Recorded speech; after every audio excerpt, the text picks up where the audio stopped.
आशिक़ तुझे त अक़ीदो अहल सुन्नत जो रखण वारा मुबारक थई।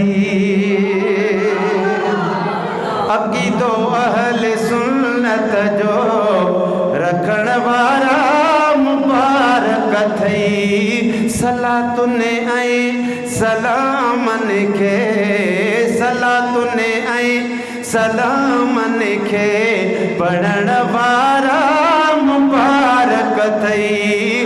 अक़ीदो अहल सुन्नत जो रखण वारा मुबारक थई। सलातुने ऐं सलामन खे पढ़ण वारा मुबारक थई। अचे आज़ान में नालो गौर है न बाबा, जॾहिं आज़ान में मिठे मोहम्मद जो नालो ईंदो आहे त अशहदु अन्न मोहम्मद रसूलुल्लाह। अचे आज़ान में नालो जॾहिं मिठड़े मोहम्मद जो नहन खे न्याज़मंदी सां नहन खे न्याज़मंदी सां चुमण वारा मुबारक थई।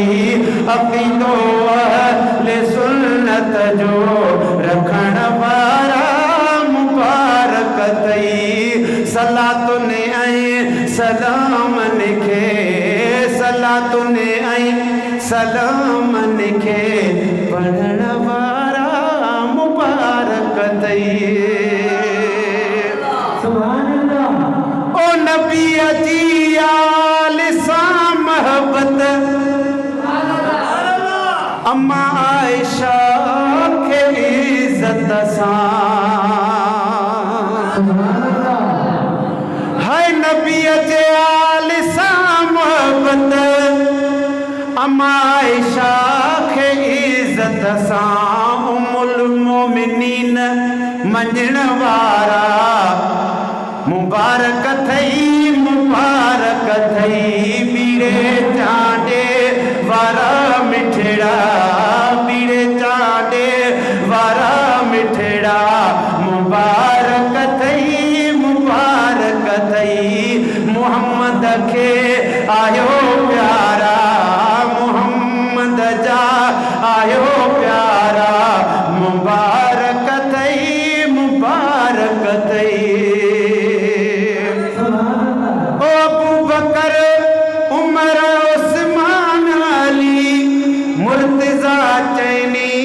सहाबिन खे पंहिंजो मुर्शिद मञण वारा पंहिंजो मुर्शिद मञण वारा मुबारक थई मुबारक थई।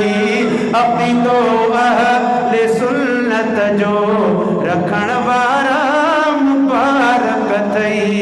हे त मिसरो मुंहिंजो गॾिजी चओ सुभान अल्लाह। पीरन जो पीर चवंदो ही सुन दस्तगीर दिल पर खे। ओ पीरन जो पीर चवंदो ही सुन दस्तगीर दिल पर खे। पर सत कदम कुचा सद मुर्शिद को आवे अंगण ते दे दस्तगीर भले शुमाल जुनूब या मशरक मगरब होवे सॾण वाला को हकीर भले। चंद से कंड विचूं दे तड़ड़े ते पुंज वेंदाए बादशाह पीर भले। इवें आंदा है दिलगीर नती तू मिरल गिलाल फकीर भले। पीरन जो पीर चवंदो ही वरी दस्तगीर दिल पर खे। मिठा हर माह में यारी करण वारा मुबारक थई। अक़ीदो अहल सुन्नत जो अक़ीदो अहल सुन्नत जो रखण वारा मुबारक थई। सलातुने ऐं सलामन खे चवण वारा मुबारक थई।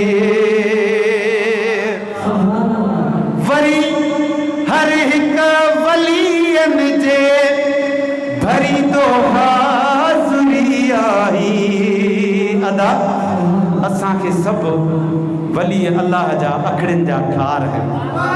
असां पाण साईं कंबर वारे जा ग़ुलाम आहियूं, पर कंबर खां न ड्रिब चांडिया ख़ुदा जो कसम पंधि ईंदा हुआसीं, वगड़नि खां निकिरंदा हुआसीं, वरी मोटी बि पंधि ईंदा हुआसीं। अल्हम्दुलिल्लाह उन मोटी साईं जन जी ग़ुलामी असां सभिनि जा साईं मातली वारे जा ख़ादिम, साईं सजण साईं जा जेके बि अल्लाह जा प्यारा वली आहिनि, असांजे अखियुनि जा नूर आहिनि। गॾिजी चओ सुभान अल्लाह।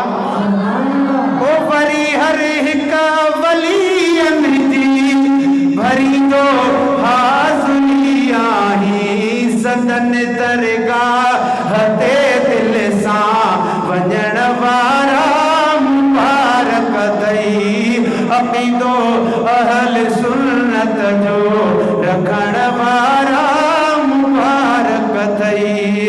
मिठा मीर लाल लिखियो गज़ल पंहिंजे अक़ीदे जो, मिठा मीर लाल लिखियो गज़ल पंहिंजे अक़ीदे जो, मुंहिंजे हिन शेर खे दिल सां ॿुधण वारा मुबारक अथई, अक़ीदो अहल सुन्नत जो रखण वारा मुबारक अथई।